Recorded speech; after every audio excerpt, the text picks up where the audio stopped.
Now, let me clarify something. I am originally from South Mississippi, so I'm Where a in neighbor. South Mississippi? Jones County, the free state of Jones. Laurel and So-So. Yeah, I'm from Ellisville, but so-so's right down the road. Yes, sir. Hey, Free got State some. of Jones. Yes, sir. How many have seen the movie The Free State of Jones? I'm going to purposely not see it. Yeah. If you want to watch it, I mean, that's where I'm from. My fifth grade uncle is portrayed in the film, and if you want to see how accurate it is, I have an article. I do a lot of work with the Abbeville Institute. If you're not familiar with the Abbeville Institute, please be familiar with it.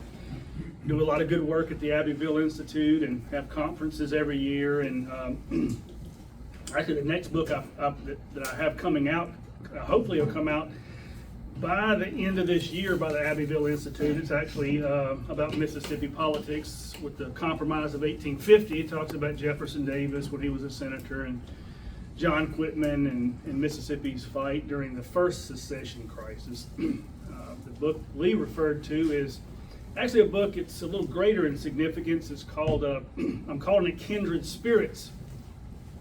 And of course, I'm going to look at the cultural differences between North and South and that kind of thing. But what do I mean by kindred spirits? Well, the North, as you know, if you've studied it some, had a plan to dominate the country and make the whole country like the North. They wanted to make the entire country like New England, and they were on record as having said that. And Northerners and Southerners were not the same people. We know that. There's an Anglo-Celt difference in the people, and we can talk about a whole host of issues, but what I'm looking at in that book is the fact that the North, to do that, they needed to conquer two peoples, us and then the Native Americans, and people kind of look at those as two different wars. We fought the Civil War and then we fought the Indian Wars, and I don't see it that way at all. I see it as one conflict. They had to defeat the Jeffersonian South, and then they had to defeat Native Americans. The same army that defeated one defeated the other, and then they did pretty much whatever they wanted to for decades to come. And as I think, I'm not a fan of George Will, but he's right in one regard, and that is we honor Jefferson, but we live in Hamilton's country, and that was the point that Lincoln had. Of course, what I'm going to look at tonight is one part of that, and the hot button issue rolling around today is the issue of race and race relations, and it's only gotten worse. If you spend any time on social media, you can spend 5 minutes on what used to be Twitter, now is X, or whatever it's called, and you can be in a fight in 5 minutes. I'll get into them daily. There's a lot of left-wing numbskulls on there that think they know everything and know nothing. And of course, race. I think race and race relations have gotten much worse, particularly since Mr. Obama. And of course, we could talk about a whole host of issues and how the North and the South were different, and the fact that the North and the South did not see themselves as the same people. Northerners didn't see people. The difference is the North thought they needed to dominate the whole country and make it an image of itself. The South just wanted to be left alone, and the North, you live like you want to live. The Native Americans can live like they want to live. We'll live like we want to live, and we'll all get together, but the North didn't see it that way at all. So if there's one common theme on race that runs through both academic history, I teach at a college in Texas, Collin College, and miraculously I've not been fired yet, but they don't seem to care what I do. But if you get into universities and stuff, it's pretty rough. You look at academic history, establishment history, Hollywood, the notion is, and most people believe this, the South was and is a very racist society. And unlike the North, which was very progressive, racial egalitarians, freedom-loving people in the North still pervades the North. At least that's what we've been led to believe, right? And there are people that believe that. If you hear Hollywood tell it, if you hear some stuffy academic conference you might go to, the Southern slaveocracy fought to preserve its peculiar institution, while the North, they abolished slavery just a couple of minutes after the end of the American Revolution. And then they worked throughout the antebellum years to abolish it everywhere. They strove to secure racial equality throughout the country, but these are all lies and myths that belong in the dustbin of history, as we know. For starters, the North, as you know, including New England, especially New England, They weren't just complicit in the slave trade, they practically ran it, and certainly reaped enormous profits from the slave trade. According to one slave scholar named Ira Berlin, he wrote this, quote, "New York City in the 17th and 18th century was the largest slave-holding city on the North American continent. There were more slaves in New York than in Charleston or in New Orleans in the 17th and 18th century. Slaves at one time made up a quarter of New York City's population. They had slave auctions in New York City, slave whipping posts, and slave rebellions throughout those years. In the third decade of the 19th century, that would be the 1820s, there were still 10,000 slaves in the state of New York. In fact, slavery wasn't fully abolished until 1827, at least that's what most historians say. But in the 1830 slave census, there were still 75 slaves listed on that census. In 1703, 42% of households in New York City owned slaves, while the state had a very harsh slave code. By 1750, there were 3 times as many slaves in Connecticut and 4 times as many slaves in Massachusetts as there were in Georgia. Slavery remained in Connecticut until 1848, just 12 years before Southern secession. So the North was not nearly as eager to abolish slavery as most have been led to believe. And the schemes they had for emancipation, it's very rare that any northern state just abolished slavery in one moment. Massachusetts did, but other states did not. New York did not. And the reason they did it gradually is so that the slave owners could sell their slaves to southern plantations. A lot of them sold them in Cuba or in other places in Central and South America. And the idea was you don't lose any money that way. So you see, and we'll look at here tonight, that history, and this is what I try to get across to my students, history, you can't put history in a nice, neat little box, a nice, neat little package. It's far more complex. And you can't really explain it with any degree of simplicity. It's not black and white. Some of you may be familiar with the movie Amistad. If you've seen that movie, it came out in 1997, depicting an 1839 mutiny aboard a slave ship that would happen to be in U.S. waters. Now, of course, you watch the film, and John Quincy Adams is portrayed in it, and John C. Calhoun and others. A lot of historical inaccuracies in that film, as every Hollywood film there are.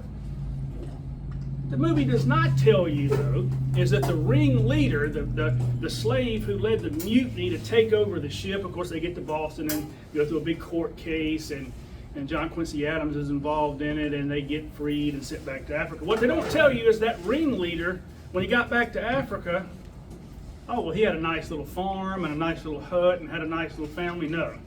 He became a slave trader himself. Found out how lucrative it was. You would think, going through what he went through, he would not have that attitude, but he became a slave exporter himself, a very lucrative profession. Now, we ended our participation in the slave trade in 1808, as you probably know, but it went on for decades illegally. Some of you are probably familiar with the name Henry A. Wise. Henry A. Wise was the governor of Virginia from 1856 to 1860, and he was later a Confederate general from Virginia.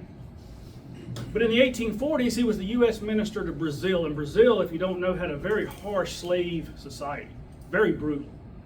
Of all the slaves when they looked at the slave census and did a study on the Atlantic slave trade, one number that's most often used is 10 million. 10 million Africans transported from Africa to the New World. Now, if you ask most people today, particularly people that don't know much, they think all of them came to the American South, right? Every single one of them. Because everybody in the North, was an abolitionist, and every single white Southerner owned slaves. But we know that's not true. As a matter of fact, only 4% came to the American colonies in later states. Only 4%, about 400,000.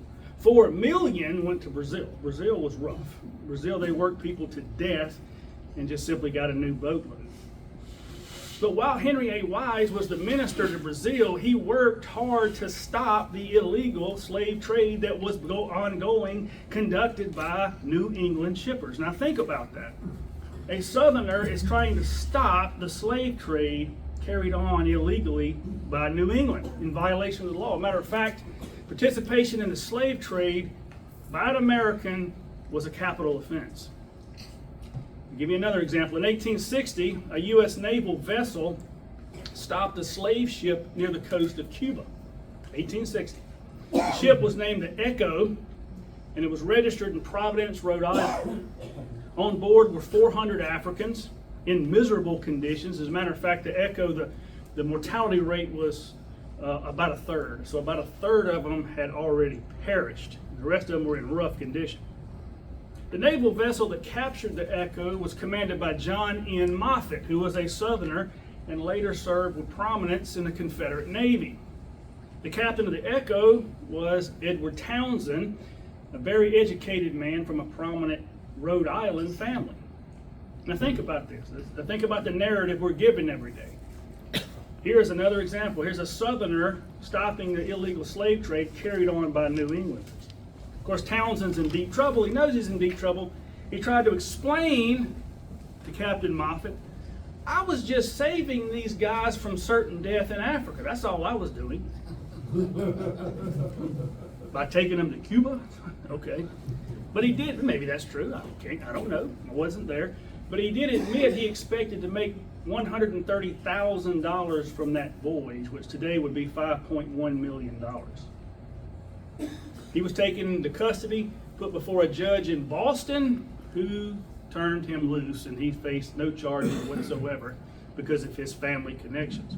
What happened to the slaves? They were sent to Charleston. Oh God, they were brutalized, put into slavery right now. As a matter of fact, they were very well cared for, very well fed, so much so that they asked not to be returned to Africa, which they were. So none of this fits the narrative that we're given every day by Hollywood, academia, and on social media. Again, history's not nearly so packaged. It's not, no pun intended, but it's not black and white here. As the old story goes, abolitionists filled the northern states. You know, everybody was an abolitionist. Large number of prominent citizenry, including Lincoln, we're told. And the benevolent attitude displayed by these multitude of do-gooders caused the North to give up slavery, then fight to have it abolished in the South, and above all else, to keep slavery from spreading into the western territories that had been gained in the war with Mexico. Yet the truth tells another story. The North gave up slavery not because of any do-good attitude, but because it was no longer profitable. How many Northerners were actually abolitionists? No more than 2 or 3% of the entire population. And the battle over slavery had nothing to do with, or slavery in the territories, I should say, had nothing to do with slavery, the issue of slavery. It had everything to do with race and not wanting black people in the federal territories. As one prominent historian has written recently, in the mid-19th century, that would be around 1850, many Northerners had no objection to the enslavement of African Americans. Most Northerners had no objection to slavery at all as late as 1850. So again, abolitionists, maybe 2 or 3% of the population. Very vocal minority, but always a minority. As I mentioned earlier, the North had a definite plan for the country, and black people just weren't part of the national equation. The main idea, though, is to keep slavery and blacks in general bottled up in the South. We want them free, but don't let them come up here or out west. Keep them where they are. And that program began well before the war years, during the antebellum fight over slavery, starting with the Missouri Compromise and moving forward. But again, it's racism, bigotry, hatred, as well as their belief in ultimate extinction. Yes, ultimate extinction. You've heard of Ralph Waldo Emerson. He was a Boston philosopher, abolitionist, transcendentalist, not a Christian man at all. He stated in his belief that blacks were an inferior race. Again, this is a Bostonian, prominent Bostonian, and they would eventually go, quote, the way of the dodo bird, or be extinct. Edward Atkinson, also of Massachusetts. You see, most of these fanatics are in Massachusetts and around Boston. Edward Atkinson was an abolitionist, but he owned a textile mill, and he was having a pretty tough time balancing the two. He said this: we may admit that we must have cotton for our mills, and that the emancipated slave will be idle and worthless. We may disregard that in our southern climate, labor and starvation would be his only choice. So I say, let him starve and exterminate himself if he will, and so remove the Negro question. In other words, if he dies off, we don't have a question to answer. But still, we must have cotton. So he's balancing it, right? He's having a moral problem here. In a side note, I'll point out that Emerson, Ralph Waldo Emerson, called John Brown a new saint that would make the gallows as glorious as the cross. They likened him to Christ. Atkinson was a weapon supplier for John Brown. So wonderful individuals we have. Frenchman Alexis de Tocqueville, you've probably heard of his famous book, Democracy in America. He traveled the country in the 1830s. And he noticed the difference between North and South on the issue of race when he traveled around. Because this is a Frenchman, this is a foreigner. He didn't have a dog in this fight. He's just observing and writing what he sees. Whoever has inhabited the United States, he wrote, must have perceived that in those parts of the Union in which the Negroes are no longer slaves, they have in no wise drawn nearer to the whites. On the contrary, the prejudice of race appears to be stronger in the states that have abolished slavery than those where it still exists. And nowhere is it so intolerant as in those states where servitude has never been known. And I found that to be absolutely true, as we'll see here in a minute. John Abbott was an abolitionist from Maine, and abolitionists didn't really like to travel in the South. They certainly didn't advertise themselves as abolitionists unless they had a death wish. But he was an abolitionist from Maine, and he went to the South in 1859, just 2 years before the war. And he was astonished by what he found when he traveled the South. This is what he said about Southerners. He said, they seem kind, generous, and warm-hearted. And he wondered in his book if there's some other class of Southerner that he hadn't met yet. He said this, is it possible that the worst part of the slaveholders, those with bowie knives and revolvers, have overawed the conscientious portion of the community? And what he's referring to is all he's read in the newspapers in the North, particularly abolitionist newspapers, how terrible Southerners were. They were walking around with knives and guns and spitting tobacco and all this stuff. And he traveled the South and didn't find any of those people. Very kind, generous, warm people. He's also surprised to see how blacks were treated in the South. I am struck with the kindness with which the white population addresses the Negroes, and this is an abolitionist, and the manifestly friendly relations which generally exist between the two classes. The negrophobia in the North is unknown in the South, and that's what they call it, negrophobia or colorphobia. That was so prevalent in the North, he said, I didn't find any evidence of that in the South. New York City lawyer and diarist George Templeton Strong noted in October of 1850, quote, my creed on that question is this, that slaveholding is no sin, that the slaves of the southern states are happier and better off than the Negroes of the North and are more kindly dealt with by their owners than servants are by their masters. And he's talking about servants and masters in the North. He's saying southern slaves are better off and treated better than they are than the relationship between servants and masters in the North, and that did exist. Republicans, and you've heard of the radical Republicans, one of the most radical was Senator Benjamin F. Wade of Ohio, a most ardent champion of black equality, probably the most radical member of the Senate. Matter of fact, the reason 7 senators voted to acquit Andrew Johnson and save him from removal of office, because if he's removed, the president would have been Benjamin Wade, and several of those 7 courageous senators said, this guy's too crazy to be in the White House. We got to keep Andy Johnson in. But this is what Wade said when he went to the restaurants in Washington, D.C., and he was tired of all the, quote, N-word cooks, I won't use that word. He complained of their odor, saying that the food had been cooked by so many Negroes that I can, quote, I can smell and taste the N-word all over. Now, this is an abolitionist and an ardent champion of racial equality. Most of them had those attitudes. The abolitionist and author Harriet Beecher Stowe, who wrote Uncle Tom's Cabin in 1852, I'm sure you've heard of her. Most people don't realize, though, when she got older, she had a change of heart about black people. Not in a good way. In her later years, she died in 1896, Miss Stowe from Massachusetts, spent a lot of time in Florida. So people were already going down to Florida back in those days. And she found that she didn't care for black people very much, or in the words of one author, quote, found him less desirable than she once thought.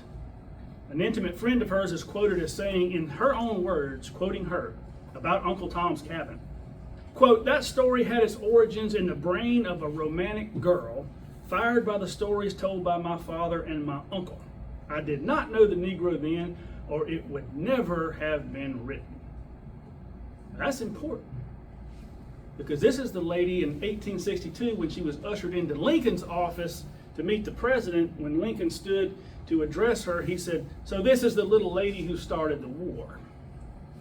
Because that book had done so much damage and had angered Southerners to the extreme. An editor who knew her well was a great friend to black people said this of her remark, in the harsh attitude of her old age, when she is said to have reached a point where she would not allow a Negro to do anything for her, she was about as far from really knowing the Negro as in the romance of her youth. So in other words, she never did know him. Matter of fact, she wrote Uncle Tom's Cabin in Cincinnati, Ohio. She'd never been to the South. She'd never been to a plantation, had never been. So the whole thing was made up, and it was just stereotypes. And that's the way abolitionists were. They used that kind of stuff as propaganda. Traveling in New York City after his famed tour of the Confederacy, Lieutenant Colonel Arthur Fremantle of the British Army, you know him, he was at Gettysburg, went to New York City after that. And of course, what happens right after Gettysburg, you get the New York, or the so-called New York City draft riots, which were really a race riot. In a recent study of the draft riots, one scholar called it, quote, the largest mass murder of blacks in American history, as well as the largest riot in American history. So, wasn't in Alabama, the worst one was in New York City. They believe at least 200 blacks were killed, many of them lynched, maybe more, could be more. The official number is a lot less, but it's at least 200, maybe more. Now, the citizens of New York City, of course, you remember they flirted with secession in 1861. They disliked the draft, the $300 buyout clause. The real focus of their anger was aimed, though, at black people, both in the North and in the South. This is what Fremantle wrote in his diary. The people who can't pay $300 naturally hate being forced to fight in order to liberate the very race who they are most anxious should be slaves.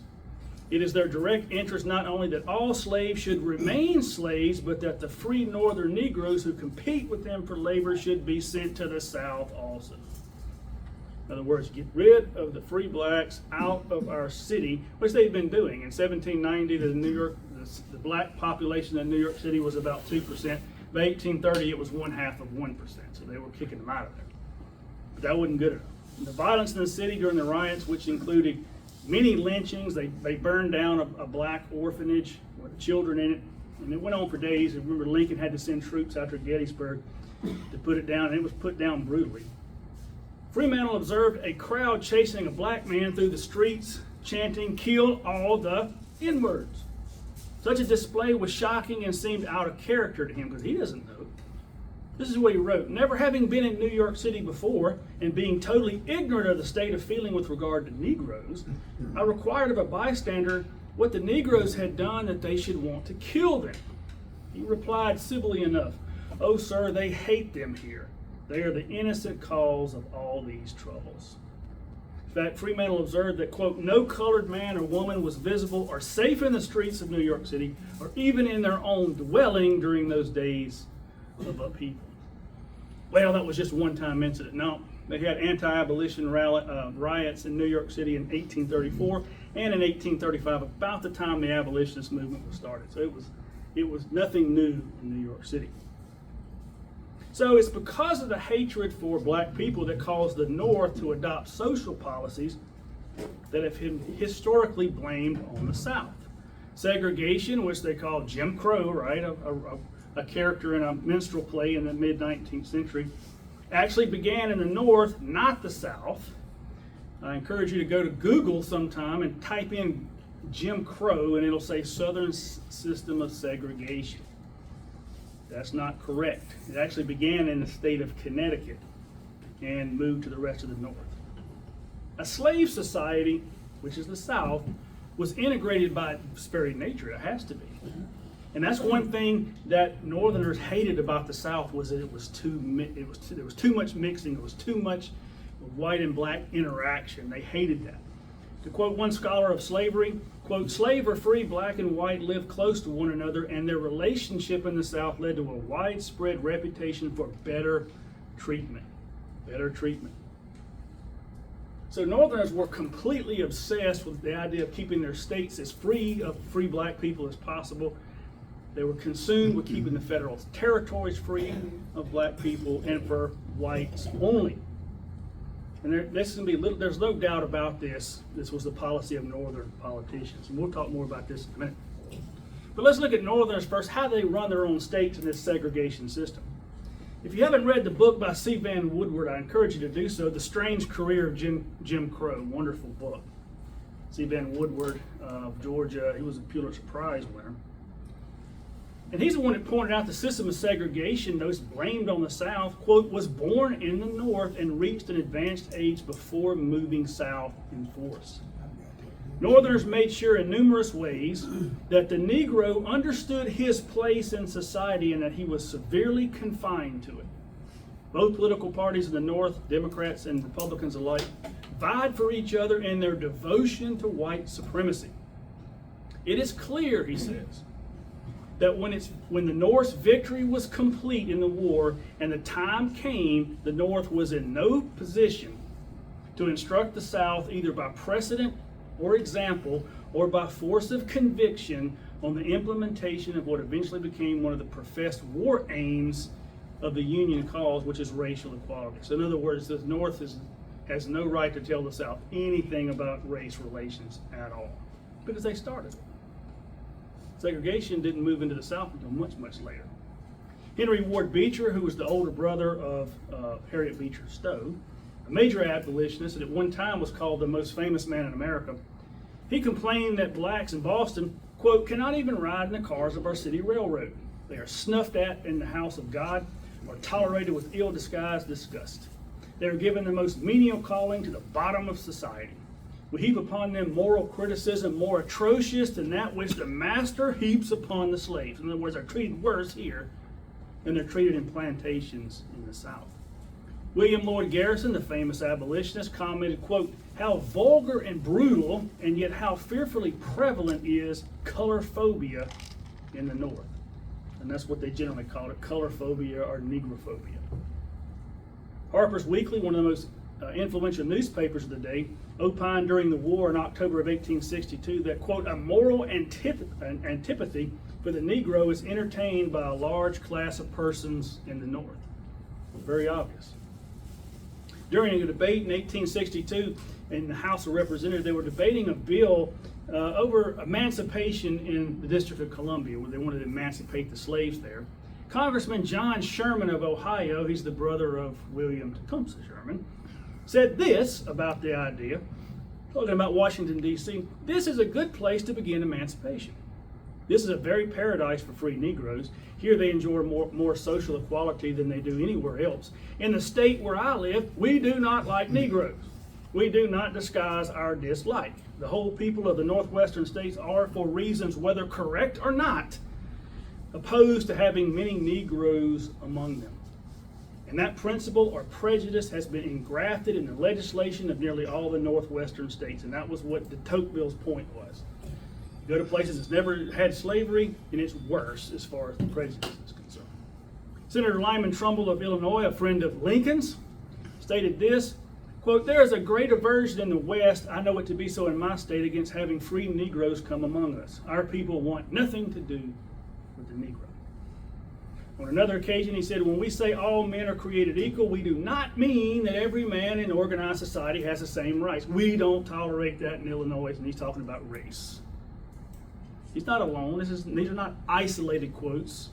They're all over the place. One congressman named Henry Murphy of New York said he opposed those who, quote, shall bring these wretched beings into our free states. They're to taint the blood of whites or to destroy their own race by vicious courses. And that's what they hated. The idea that there's going to be racial amalgamation and mixing of blood drove Northerners insane.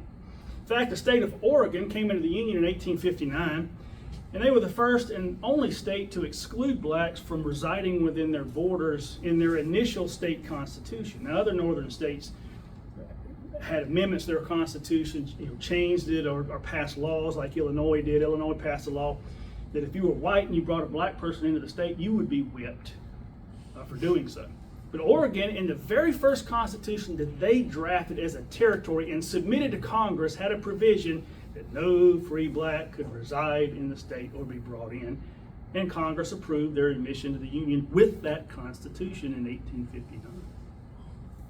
So again, talking about the frontier, there's a good book called The Frontier Against Slavery, if you've ever read it by Eugene Berwanger. And he says this: discrimination against the Negro and a firmly held belief in the superiority of the white race were not restricted to one section, but were shared by an overwhelming majority of white Americans in both North and South. And of course, what throws people for a loop is it's Northern. Northerners are supposed to be egalitarians and love freedom and inviting everybody in. Not by a long shot. And of course, this began in 1820 with the fight over Missouri. That's when it first started. And of course, we get the Mexican Cession territory after the Mexican War. And the fight started before we'd even grabbed any territory from Mexico. David Wilmot, an obscure member of Congress, a freshman from Pennsylvania, they were trying to pass a appropriations bill to give President Polk some money so that he could fund peace negotiations when time came. And Wilmot attached this proviso, this rider to the bill that would have prohibited slavery or forever forbid it in any territory gained from Mexico. The problem was we didn't gain anything. And the North was already trying to say, hey, wait a minute, we're not going to have any slavery in this new territory. And of course, the House passes this amendment, the Wilmot proviso, and the South was able to kill it in the Senate. And most people said, wait, they're just trying to keep slavery from spreading. I've heard that 10,000 times in my life. And that's not the case. As a matter of fact, David Wilmot nicknamed his proviso the white man's proviso. That's what he called it. In a floor speech in 1847, he said this: I make no war upon the South nor upon slavery in the South. I have no squeamish sensitivity upon the subject of slavery, nor morbid sympathy for the slave. These people didn't care anything about slavery, the slave, black people, or nothing. As long as they're not over here with us and out here with us, don't care. I plead the cause of the whites, of the rights of white freemen. I would preserve for free white labor a fair country, a rich inheritance where the sons of toil of my own race and own color can live without the disgrace which association with Negro slavery brings upon free labor. I stand for the inviolability of free territory. In other words, don't violate it with black people. It shall remain free so far as my voice or vote can aid in the preservation of its character. And he goes on to say that if black people are brought into the territories, it's nothing but degradation and disgrace to be associated with it. I think William Seward, Lincoln's Secretary of State, said it best. He said, the motive of those who protested against the extension of slavery has always been really the concern for the welfare of the white man and not an unnatural sympathy for the Negro. In other words, they don't care anything about him. All they're worried about is keeping that free. Lincoln, as you know, and I won't go into all the quotes about Lincoln, you've heard a lot of them. Lincoln was obsessed with that. Matter of fact, Lincoln had quit politics after his failed term in the House. And he got back into it with the passage of the Kansas-Nebraska Act because there was a possibility now that slavery and blacks could be in the new territories. And so he got back in and joined the new Republican Party, who's pledged not to allow that to happen. On one occasion, he said, look, the territories are, quote, an outlet for free white people everywhere. That's what they're for, not anybody else. If they don't get together in these territories, if the whites and blacks don't get together, if they're not out there, they won't mix blood. He said that on another occasion. But others did as well. Leland Stanford, you've heard of Stanford University in California, out there in Palo Alto. They wouldn't let me anywhere near that campus, I'm sure. But the governor of California, he was elected in 1859, Leland Stanford, he's the one that founded Stanford University. When he received the nomination for governor, he said this: the cause in which we are engaged is one of the greatest in which any can labor. It is the cause of the white man. I'm in favor of free white Americans. I prefer free white citizens to any other race. I prefer the white man to the Negro as an inhabitant to our country. I believe its greatest good has been derived by having all of the country settled by free white men. Why don't they burn down Stanford University? I sent him that quote 2 or 3 times. Scrape that guy's name off. Y'all scrape Southerners' names off everything. There's your founder right there. Horace Greeley said something similar. All the unoccupied territory shall be served for the benefit of the white Caucasian race. During the war, hey, we're going to free all the slaves and send them north, right? They'll welcome them with open arms, right? Now, General Lorenzo Thomas was kind of in charge of that, Yankee general, said this: it will not do to send black refugees into the free states. For the prejudice of the people of those states are against such a measure, and some have enacted laws against the reception of free Negroes. Ex-slaves are coming in upon us in the army in such numbers that some provision must be made for them. You cannot send them north. You all know the prejudice of the northern people against receiving large numbers of the colored race. Look upon the river, see the multitude of deserted plantations upon its banks. Those are the places for those freed men. So down there, not up here. As a matter of fact, they tried to send a boatload of freed slaves to Massachusetts, and they not only would they not accept it, they wouldn't even let it dock. The governor stopped it. They didn't want them up there. And that was during the middle of the war. And Southerners knew this to be true. They knew exactly who they were dealing with. Congressman John Reagan of Texas, who was later the Confederate Postmaster General, did a fine job, I might add, looked across the aisle to his northern counterparts in the House of Representatives and said this: suppose the people of the South would today voluntarily surrender $3 billion in slave property and send their slaves at their own expense to the free states. Would you accept them as free men and citizens of your state? You dare not answer me that you would. You would fight us with all your energy and power for 20 years. Certainly would. Certainly would. Now, a lot of people say there's a use of code words and that kind of thing, and it's kind of a conspiracy theory, and people always point to, well, they're trying to keep slavery out of the territories. It doesn't have anything to do with race and that kind of thing. Well, as we say in this day and age, right, somebody said the quiet part out loud. Well, Senator James Harlan of Iowa, on January the 4th, 1860, said the quiet part out loud in a speech in the Senate entitled, "Shall the Territories be Africanized?" That's a pretty good clue about what he's going to talk about, right? And he says the power of Congress, he said, we've now determined that we have the power to govern the territories. There's the power of Congress. And we can determine who settles out there. And he says this: the policy of the Republican Party invites the Anglo-Saxon, the Celt, the Gaul, and others of Caucasian blood by its proposed preemption and homestead laws to enter and occupy the territories, and by the exclusion of slavery, it will exclude the Negro and kindred races. There's the policy right there, black and white. We don't want any of them out there at all. Now, where do we not find these types of sentiments? We don't find them in the South, that terrible barbaric place that we're told is so racist. You don't find that sentiment. In fact, you find the opposite. As John Abbott, the abolitionist, admitted. At the Hampton Roads Peace Conference in 1865, Confederate Vice President Alexander Stephens expressed great concern for the welfare of the slaves with sudden emancipation. He's asking Lincoln across the table, what's going to happen to them? Where are they supposed to go? They're in danger here if you're emancipating them like that. Lincoln didn't have any concern whatsoever. Anybody know what he said? Root, hog, or die. Yes, there you go. He looked across Stephen and said, root, hog, or die. Which, if you're into farm, I'm not a farmer. I don't much care for that, but I know what that means, right? Hey, make it or you don't. And many of them did. Upon freedom, large numbers of former slaves were crowded together in places like Natchez, Mississippi, the coastal regions of Georgia and South Carolina. And the effects were disastrous.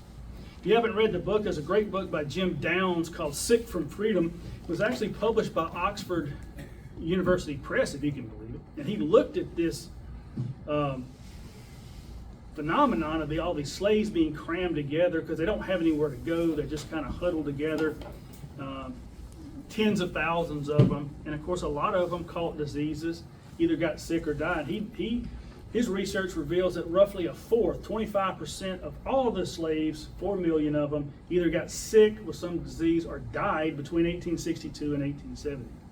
At least 60,000, possibly 2 to 3 times that many, died of smallpox during the epidemic in Washington, D.C. that spread to the South.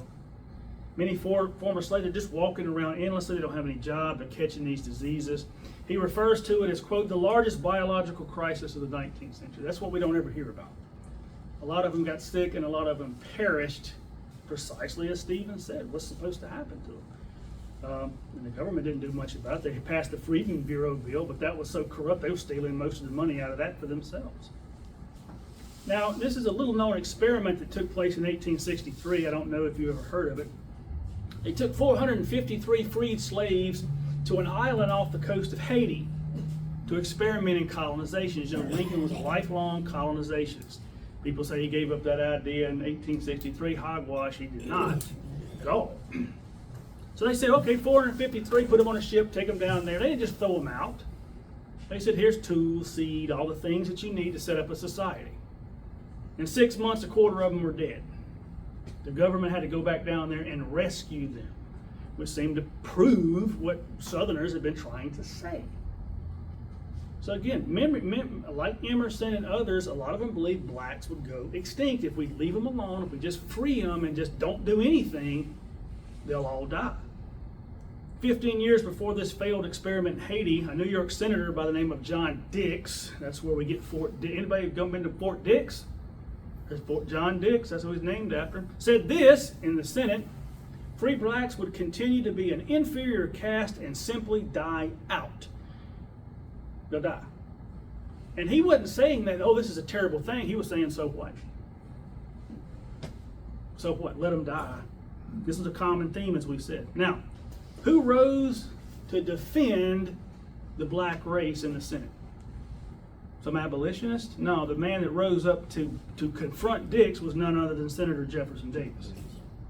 With surprise and horror, I hear this announcement of a policy which seeks through poverty and degradation the extinction of a race of human beings domesticated among us.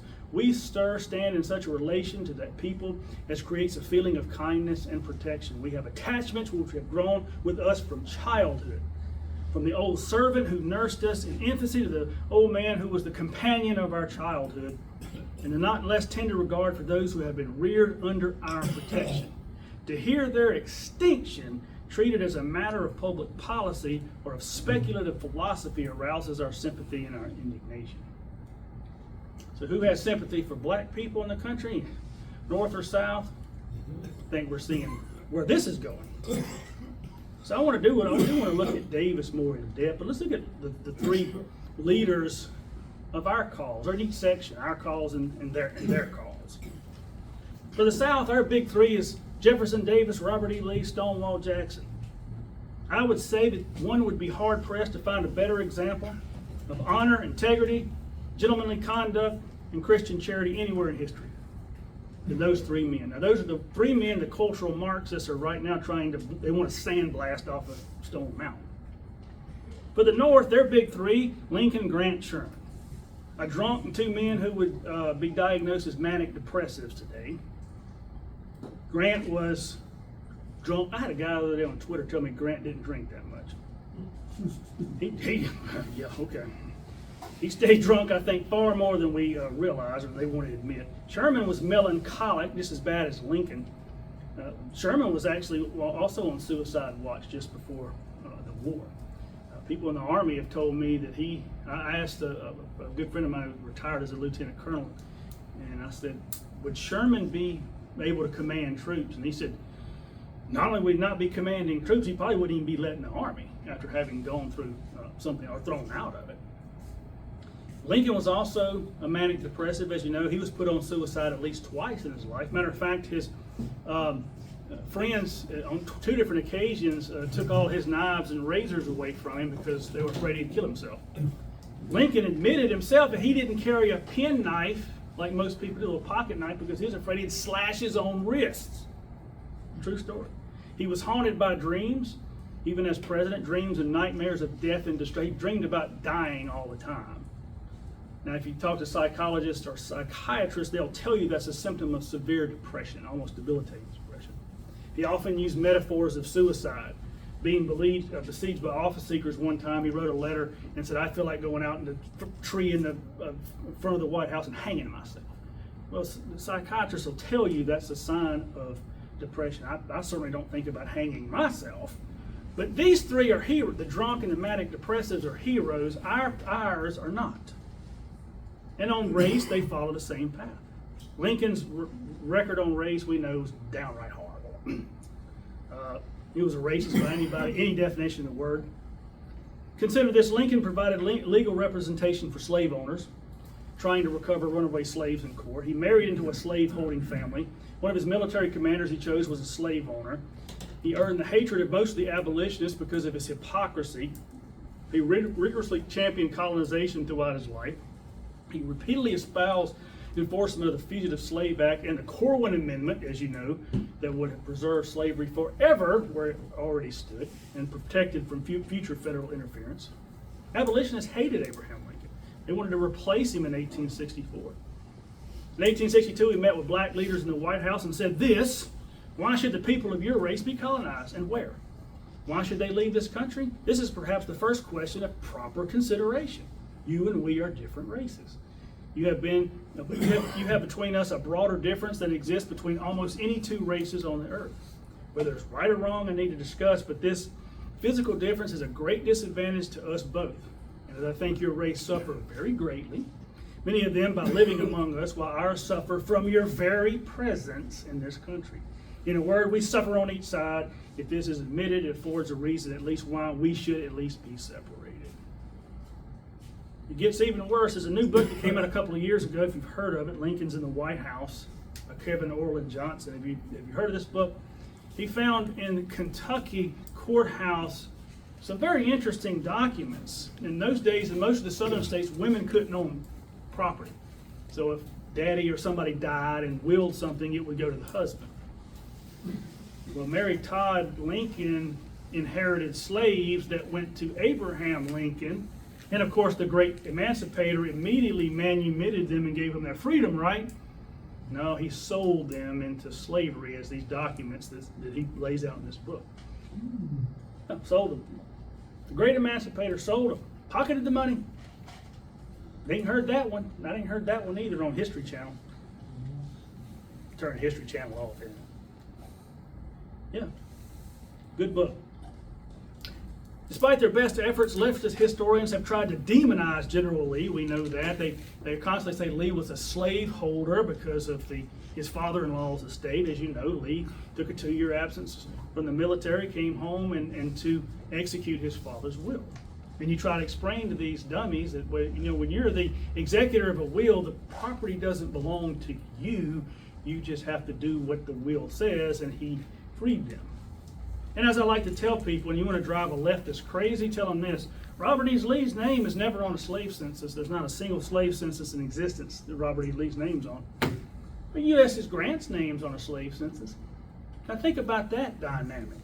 Think about the narrative, right? Lee's not on a slave, but U.S. Grant is on one. So again, history doesn't fit so neatly in a nice little box. Sherman, was he a racist? Yeah, was he breathing? Hated blacks as bad as he hated Indians. Grant expelled all Jews from the army. All of these things. But what did President Davis do? He promoted a prominent Jew to 3 different cabinet positions. One of his closest advisors was Joseph P. Benjamin. But I do want to concentrate on Davis here a little bit. He's one that gets a lot of invective. I was on Twitter the other day, or X, or whatever it is today, and I had a guy just trash Jefferson Davis. I was putting some Jefferson Davis's quotes on there. He said that Jefferson Davis was raping and lynching all of the slaves. I said, well, show me one documented case of any of that happening. They just throw out this ridiculous stuff. But before I do, to set things up, I'm going to look at something Governor Horatio Seymour said. He was a governor of New York in 1862. He was a good governor, hated Lincoln, fought the Emancipation Proclamation. He said this: "The issue has now changed. The South holds that the African is fit to live here as a slave." That's important. Our Republican government denies that he is fit to live here at all. Now consider this. The Republican-controlled Congress during the war in 1862 issued a report on a select committee they had formed on emancipation and colonization. And this is what the report said. It is useless now to enter upon any philosophical inquiry whether nature has or has not made the Negro inferior to the Caucasian. This is a congressional report. The belief is indelibly fixed upon the public mind that such inequality does exist. There are irreconcilable differences between the two races which separate them as with a wall of fire. The home of the African must not be within the limits of the present territory of the Union. The Anglo-American looks upon every acre of our present domain as intended for him and not for the Negro. Congressional report. So that's their mindset. The North said they're not fit to live here at all. The South said, yeah, they're fit to live here, but as a slave. And so that's where they pounce and say, see, you wanted them all in bondage. We wanted them free, even though they're going to die, as we prove it. But what Southerners believe, particularly Jefferson Davis, is what a term you may or may not have heard of, the high road to emancipation. We can't free them now. We have to build them up so they can live in our society and in a self-governing republic. We have near Vicksburg. This is what Calhoun meant when they throw slavery as a positive good. When Calhoun said that in 1837, that's what he was talking about. It's a positive good. The black man is where he is right now, and that's the best place for him.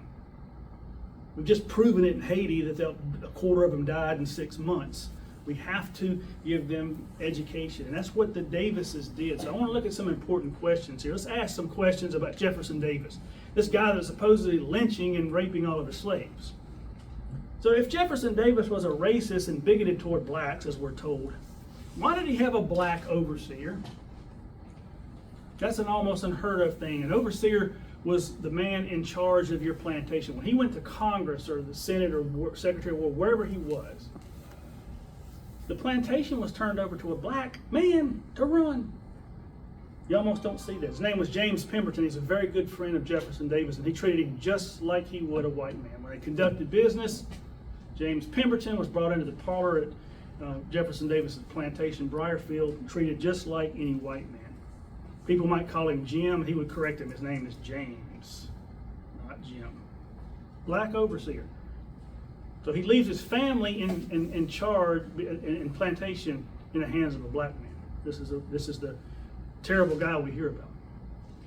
If Jefferson Davis really saw blacks as inferior to whites, why would he fight for a patent for Benjamin Montgomery for his paddle wheel invention? Benjamin Montgomery, this is another remarkable gentleman. Davis's brother, Joseph Davis, his older brother, surrogate father, his hurricane plantation. Benjamin Montgomery was in charge of he was like the purchasing agent for that plantation. He was in charge of purchasing the seeds, tools, everything the plantation needed to run. A black guy is doing this. Now these racist people that thought blacks were inferior have turned an awful lot of business over to them, right? And this guy had come up with an invention for a paddle wheel, or to make the paddle wheel better, and wanted to get it patented. Guess who fought for it? Jefferson Davis. Of course, the patent office wouldn't do it because he was a slave. But who fought for him? Jefferson Davis fought to get the patent for him. Matter of fact, I met a black man here a while back online who told me that his family came from the Davis plantations, and he said, you know, you're exactly right. He said, my family received education and in other words, how to conduct business. They wanted to make sure that they knew how that they could live and make a living when the war was over. Really cool to hear. Jefferson Davis was so evil. Why did he and his brother Joseph have a court system on their respective plantations? Why did they allow the slaves to determine the guilt or innocence of lawbreakers and mete out punishment? Slaves on those plantations were in charge of that. Somebody broke the rules, and theft was something that happened a lot. The slaves were, and this was to teach them about the court system. How does it work? And they decided that. Davis would be the judge. He could make the punishment harsher. He could make it more lenient. He could not make it harsher. And many times they would mete out their own punishment, like whippings, if somebody stole from them. So he put that in their hand. This guy that, you know, supposedly lynched everybody. Why do you want to lynch a slave that's worth tens of thousands of dollars? I'll never know. It's myths. If Jefferson Davis was such a heartless and cruel man, why did he and his wife take in a black child during the war as an orphan? Brina Davis was walking down the street in Richmond and witnessed a 5-year-old boy being beaten by a black woman. She put a stop to it, and they took the boy into the Confederate White House to live with them. They actually lost him later when Davis was captured when the war was over. The historians will tell you this is a myth, but it's not a myth at all. Jefferson Davis was heartless toward blacks. Why did he send a female servant to New Orleans for special medical treatment? One of his slaves got very sick. New Orleans was a good place to send them. Very expensive. He sent them there. Why didn't he just let her die? Lynch her and finish her off, right? They were always concerned about the welfare of their slaves, as were most Southern plantation owners. They were given the best medical and dental care, and again, sent to New Orleans if need be.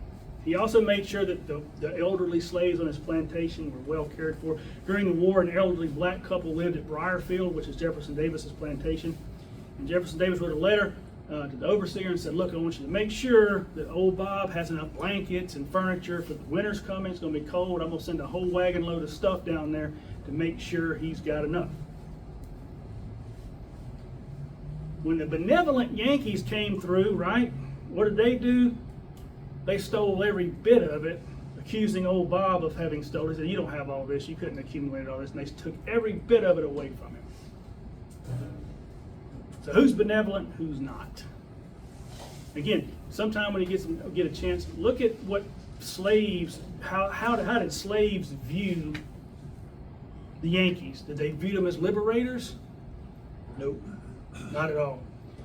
If Jefferson Davis was such a cruel master, why did many of his former servants attend his funeral in New Orleans in 1889? Accounts are that many of them had tears in their eyes that the old master had passed away. So contrary to popular belief, Southern slave owners were always concerned about the welfare of their slaves. I'll read you one account from a Mississippi slave narrative. And I quote, this was somebody, a slave on a Mississippi plantation. I worked as a gardener, keeping the yard clean, the grass cut, and the flowers tended. I liked the work. When people came talking about freeing us and giving us land, my master's slaves wanted no part of it. We didn't want anyone to take us away from him. They told us black folks would get land and cattle, but we thought that was foolish talk. We were living well and in peace. When the war broke out, I saw my white folks leave for battle. And that's something you see all the time in these slave narratives. My white family, my white folks, that kind of thing. I saw my white folks leave for battle. I cried myself sick, and so did the rest of the slaves. Then the Yankees came through and took our land. My master moved us to Virginia to protect us. I can't say that the land was his, but he had a place for us to stay and raise enough food for all of us. He took care of us until the war ended. One evening he told us that we were free, as he was, and could either stay in Virginia or go and work or go back to Mississippi with him. Almost everyone went with him, and glad to do so. After the war, it took a long time for things to run smoothly again. People in the government seemed upset and unsettled. For a while, it looked like everything was falling apart. Most everything was torn up and burned to the ground. Rebuilding took a long time, and without money, the place was never as grand as before. I married young and was lucky to get the best woman in the world. She was so good I had to court her for almost 2 years before she agreed to marry me. We had 6 children, three of whom are still living. This was like in the 1930s when he gave this account. I can't say much for my children.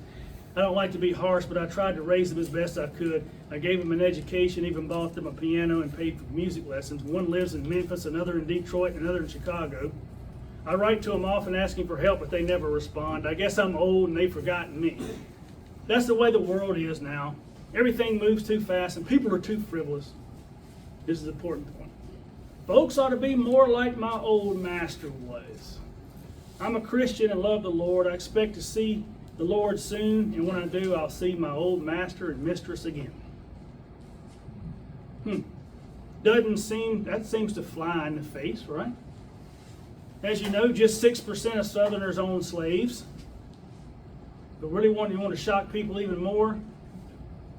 Some of those numbers were black slave owners. William Johnson of Natchez, Mississippi, the famed barber at Natchez, owned several businesses and 16 slaves.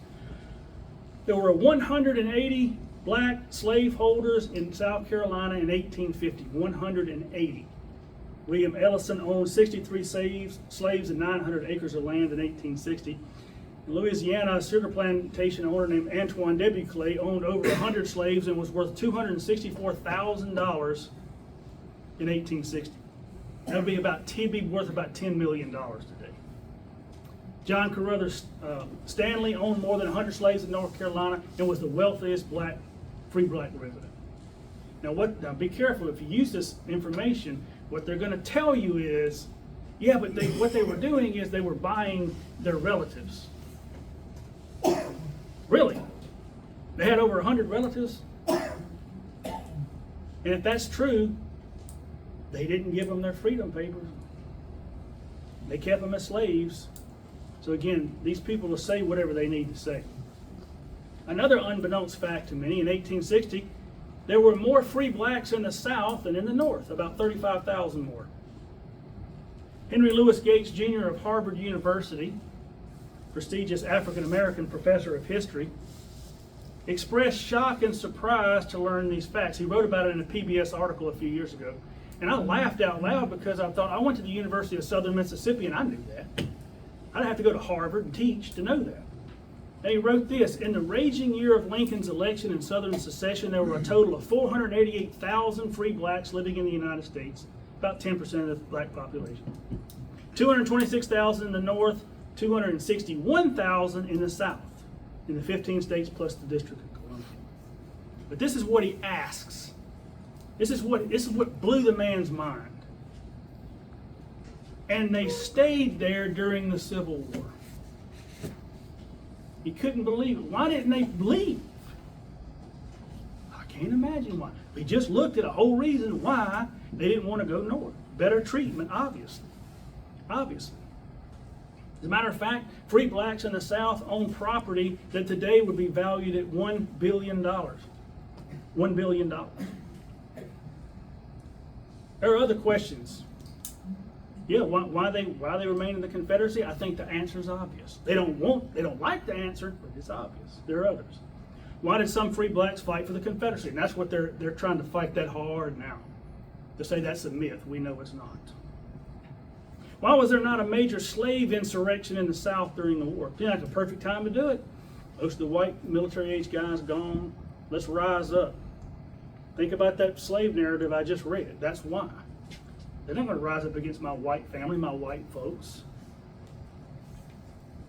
Why did many freed slaves return to the plantation after the war ended? A lot of them were roaming around and having anything to do. They went back to the plantation. Now, I was in a seminar class when I was in graduate school, and of course in a seminar class you read all kind of different perspectives of these things, and we were studying this.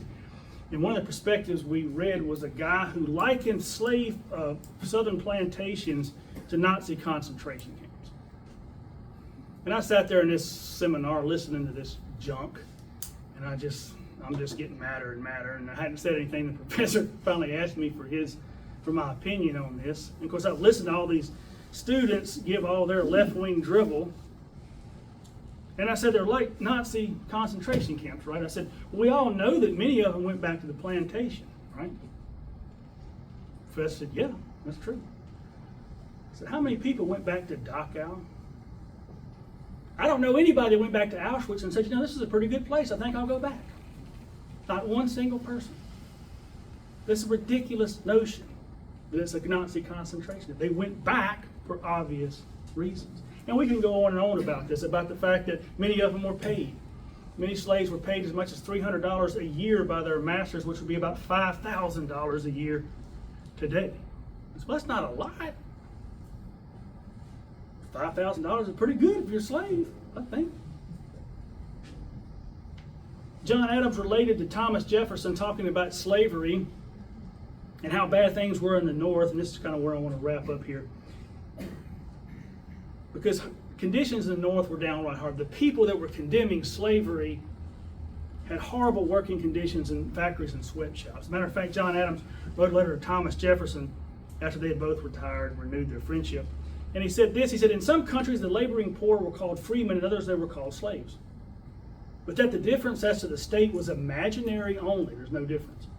that the condition of the laboring poor in most countries, that of the fishermen, particularly in the northern states, is abject as that of slaves. In other words, there's no difference between the two. None.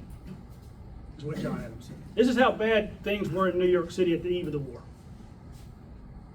This is New York City. There were women and children working 16-hour days for starvation wages, 150,000 unemployed people, 40,000 homeless, 600 brothels, some with girls as young as the age of 10. There were 9,000 grog shops where the poor could temporarily drown their sorrows. Half the children in New York City did not live past the age of 5. And at the same time, there were rich men who kept race horses, mistresses, and lit their cigars with $50 banknotes. You don't see that in the South. None of that kind of stuff in the South. On a per capita basis, the wealthiest states in the Union in 1860 were South Carolina, Mississippi, Louisiana, and Georgia. In the top 12, only 2 northern states were there, Connecticut and Rhode Island. I think that's a good reason for the war, don't you think? I think so. So given all this evidence, and I'll end with this, we've only scratched the surface. Get my book next year, you'll see more of it. How can the South be viewed as worse in regards to race than the North? The bottom line is it can't. And I thank you very much.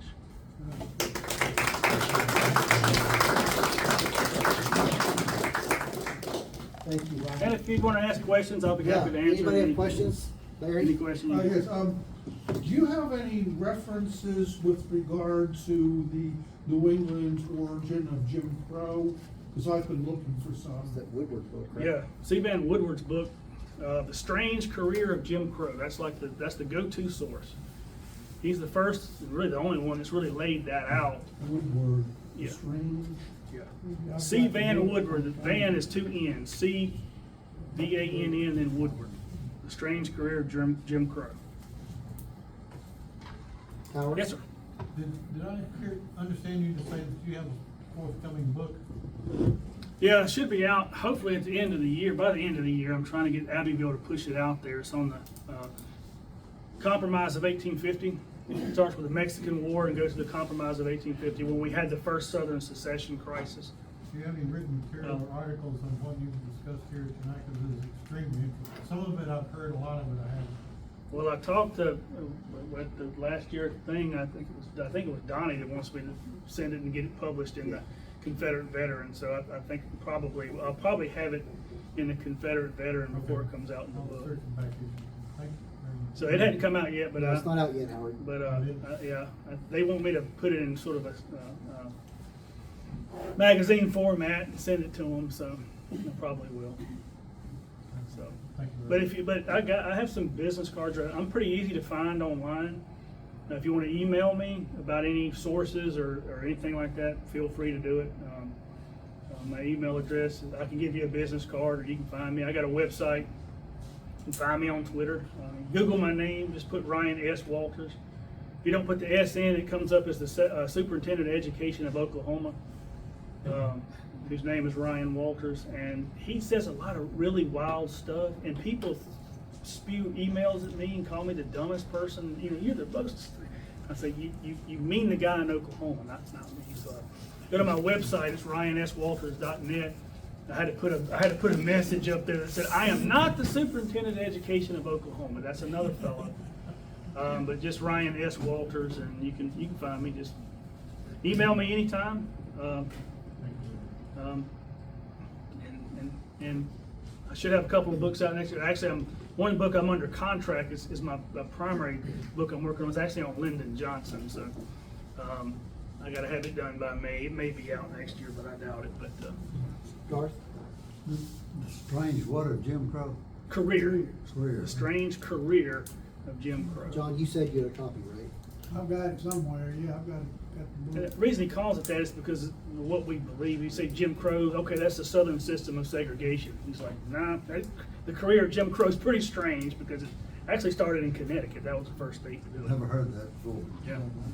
Which Connecticut, as I mentioned, ended slavery in 1848, only 12 years before the war, and began to immediately, as most of those states did. They did not want blacks anywhere in their society. They were very, very segregated. Questions? Blamed us. Would you mention something about Liberia? Yeah. Liberia, as you know, you want me to talk about Liberia? Sure, Yeah. please go ahead. Yeah, it was created during the Monroe administration, as you know, and the idea behind Liberia was colonization. It was purchased by the American Colonization Society. The capital city is still Monrovia. And the idea was, and that was, and there's a lot of prominent people, members of the Colonization Society, Henry Clay, James Monroe, Northerners as well. And that was a big issue. The issue they were having with slavery is, what do we do with them?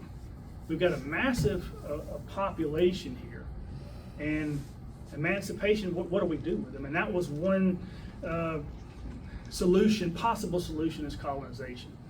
And some were sent back to Liberia. As a matter of fact, and as I think Liberia is about like the rest of Africa, right? It's about, I wouldn't want to visit, but from my understanding, there's a good book about it called Mississippi in Africa. That's the name of the book. They're actually, when you go to Liberia today, they're actually antebellum style plantation homes. Some of them that went back built homes and had slaves and that kind of thing. But the problem was, how do you practically remove millions of people and ship them back? And of course, Lincoln never let go of that idea at all. He was always looking for a solution. They thought, well, it's going to be hard to transport them all back to Liberia, so maybe we can just forget that, and then we can send them to Central America, South America. That's why they tried the island in Haiti, be more practical. There's another book, if you haven't read it, it's called Colonization After Emancipation. And of course, what people will tell you today is that Lincoln, after 1862, well, he changed his mind, because, you know, in 1862, and this is something you need to understand, why did Lincoln issue the preliminary Emancipation Proclamation in September of 1862, saying in 100 days, on January the 1st, 1863, I'm going to issue the Emancipation Proclamation? Why didn't he just issue the Emancipation Proclamation? Well, for one, he wanted to give the South 100 days to get back into the Union, because if you got back in the Union, it wouldn't apply to you, right? It only applied to rebel territory. In his 1862 message to Congress, if you'll read that, he has a colonization plan in there. Gradual emancipation, compensated emancipation, possibly $400 per slave, and then they will be colonized somewhere else. Central America, South America, anywhere but here. And of course, after that, he doesn't say anything publicly about it. So historians will tell you, oh, well, he dropped that idea because the South didn't take the deal. Wrong. Now, read Colonization After Emancipation, and what you find is he didn't say anything about it publicly, but privately he continued to work on it. As a matter of fact, the authors went to England and they looked at British sources, the British Public Records Office, which I've been to in London.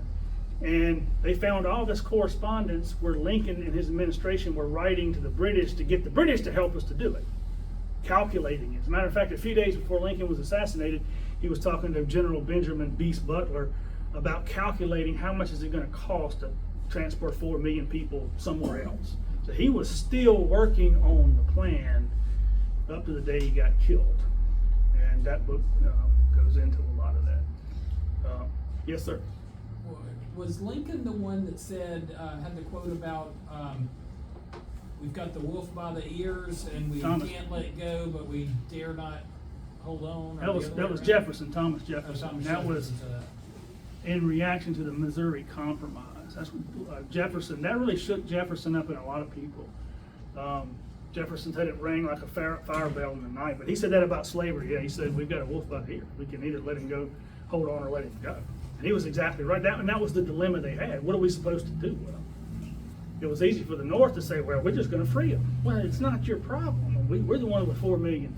Remember, Mississippi and South Carolina at the time were both black majority states. The population of South Carolina at the time was 66% black.